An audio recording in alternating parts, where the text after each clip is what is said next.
Consuming food is not always meant to be such an orgasmic experience. And unfortunately, it's kind of gotten that way just because of how food is engineered nowadays with the super focus of hyper palatable foods, high sugar, high salt or sodium, super fat concentrated, or lots of oils incorporated into the cooking or processing process. And we're just meant to think that we're just supposed to have like these intense cravings and give into them, and it just be such like a pleasurable, orgasmic, sensational experience.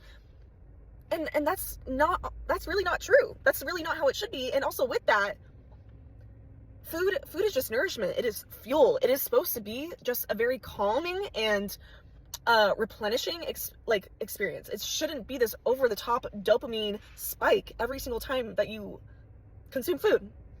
In our brains, it's always like the thought is always so much better than the feeling. If you are someone that gives into cravings constantly, you have to realize that your brain is just creating that whole romantasy of the pleasurable consumption experience, and it's almost never like that.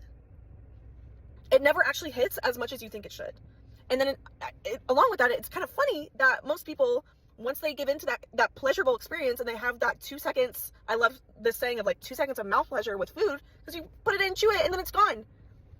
Maybe it takes you like 15 minutes to finish the meal or whatever, but like, it's really, that bite is in your mouth for 2 fucking seconds. 2 seconds. And then is that really actually worth all of the fucking guilt and the shame and the frustration that you feel after having ate that said food, after having had that said indulgence, fulfilling that romantasy that you've had in your brain over that In-N-Out burger or that fucking cheesecake from Cheesecake Factory? Like, yes, there's balance and moderation, and I'm not demonizing or trying to create fear-mongering on these foods, but you have to just consider the behavior. It's not, fueling your body is not meant to be such an orgasmic experience every single fucking time. Every time that you have a meal or a snack.